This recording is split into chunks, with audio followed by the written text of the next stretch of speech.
Hey, Dave, coming at you. 11/11/15 Veterans Day. First thing I'd like to say is big shout out to all our men and women in the armed forces protecting our country. Thank you.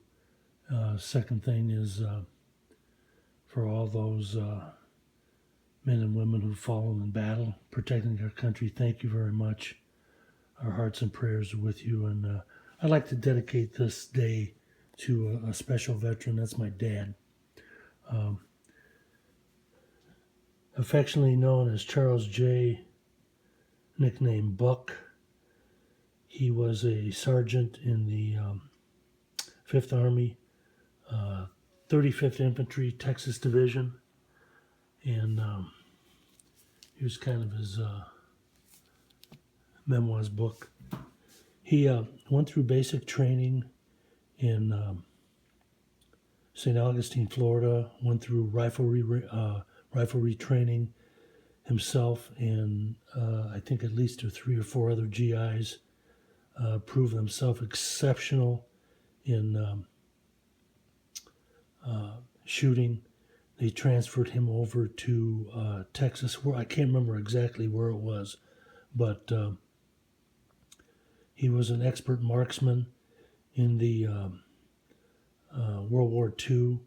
He was a ranger, and where a lot of those guys from the 36 were, they basically were told to mark the enemy's position and not fire back, even if their life was threatened.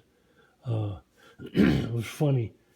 I always asked Dad if what was his most precious possession during the war when he was over there, and it wasn't his rifle, it wasn't his bayonet, it wasn't anything.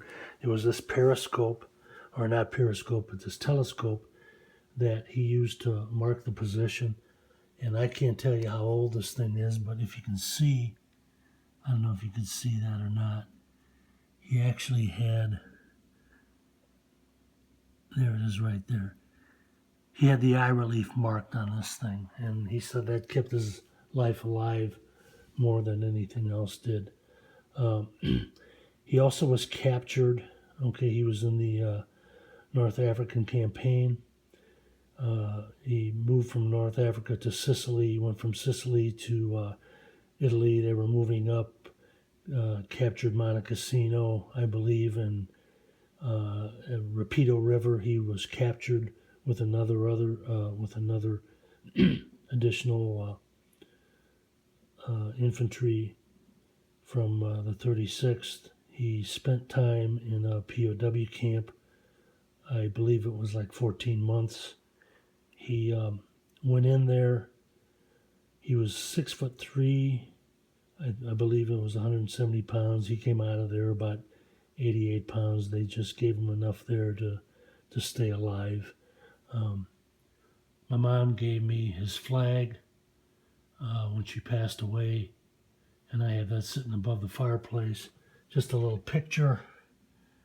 He was a pretty good baseball player. That's him right in the middle there.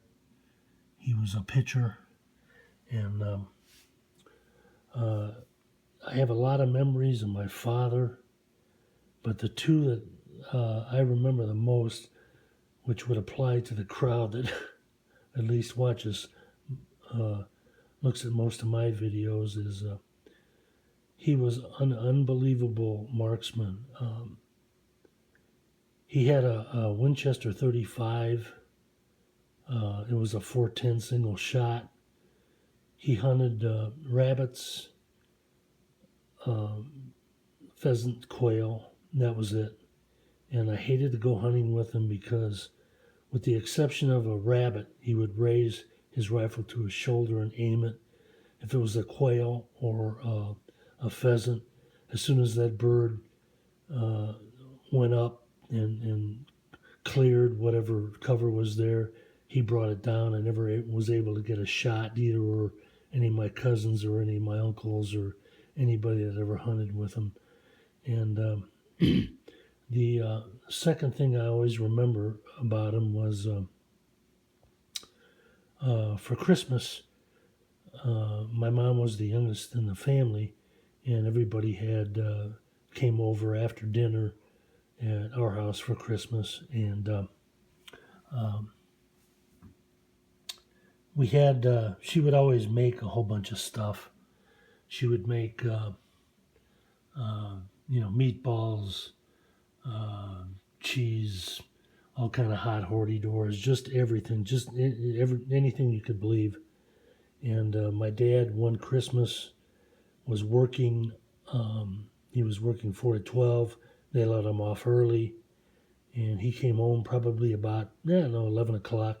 Most of the people were leaving. We had usually about 25, 35 people there, and at least he got to meet everybody, say hello and everything. And as everybody was headed out the door, my mom says, "Hey, grab something to eat. Uh, I want to clean everything up." And I kind of sat there at the table. I was sitting at the kitchen table doing something, and the thing I noticed was the first thing he did was he looked into the garbage can and he started pulling out chicken wings and meatballs and food that people had not eaten. He didn't take anything, right off the table. That's the first place that he went, which gave me the impression that that all came from, being in a camp, being a prisoner, and just having enough of food to survive. But Dad lived a good life. He retired from U.S. Steel when he was 57. He lived till he was 82 years old. Had a good life, played a lot of golf, caught a lot of fish, and I don't think he had any regrets. And my family, my mom, my sister, my little sister, and myself don't have any either. So anyway, Dad, just thinking of you. Thank you for your service to our country, and certainly all the rest of the men and women who serve our country today and protect our rights. It's kind of small, we kind of worry about what kind of ammo we're going to get and how we're going to get it. And back when he was 18, 19, 20 years old, that was certainly a different situation to be in. But this day is for all the veterans living and passed away, and I certainly, from the bottom of my heart, appreciate anybody that served in the military. Thank you, and this is Dave, 11/11/2015, over and out.